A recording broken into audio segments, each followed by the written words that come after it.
Let's talk about your flesh. I always like to talk about our human nature versus our spirit, because that is something that we all battle with from day to day, hour to hour, minute to minute, right? The human struggle between one's desires for righteousness and the weakness of the body, that fight will always be. And we know that it happened. Eve, you got one coming when we get to heaven.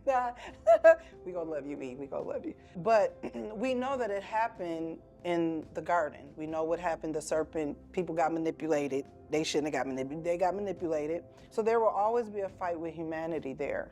Matthew 26:41, Jesus told the disciples to watch and pray so that you will not enter into temptation. The spirit indeed is always willing, but the flesh is weak. So there will always be that internal struggle between the spirit and your flesh. I also said in one other video that that's why you have to consistently feed your spirit. Without feeding your spirit, you have nothing to go on. Now, as humans, we are prone to weakness, okay? You're prone to it. And you're prone to being tempted. Some people, they get overwhelmed. Why am I always tempted? Well, feed your spirit with scripture. Pray. Ask the Lord to take it away, okay? Feeding ourselves with godly things always combat that fleshly desires. I always also tell people, what are you desiring? Begin to pray and ask God, Lord, change my desire. When folks is dependent on certain things, you know that certain things, Mary Jane, they call her Mary Jane.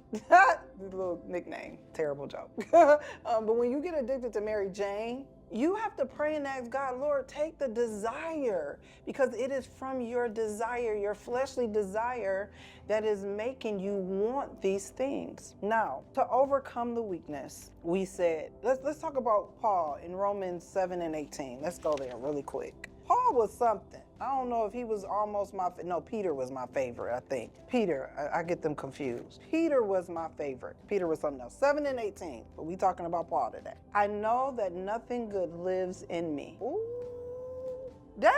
you ate down with that. I know nothing good lives in me, Lord, you was eating. Why would he say that? Okay, I'll just be having thoughts. Lord, okay.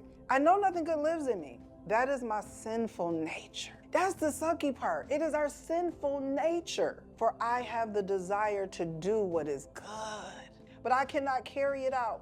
Folks, be weak, okay? It is the weakest. For what I do is not the good I want to do. No, the evil I do not want to do. This I keep on doing. Now, if I do what I do not want to do, it is no longer I who do it, but it is sin living in me that does it. We will constantly fight against our flesh. But if we depend on God through these fights, I don't have it together, y'all. I don't. I pray daily, hourly. Father, keep me from cussing people out who irritates me. You have to die daily. Because any moment can be a trigger to me going off on someone, to doing things that I don't want to do. It is a natural fight, especially when you are in God. Satan is really, there's a target on your head and on your back. When you really desire God, and that is the thing, pray that God shifts the desires of your heart. The more you pray, Lord, I allow my desires to align with the things of you. Because without those things, we are nothing. We have to desire God more than anything. Desire God more than money, than a coin. You have to desire God more than your coin. Money in your pocket, the right shoes, all of these elaborate things, who cares? I'd rather have Jesus than anything else in the world. So we must shift our desires to align with God and His Word.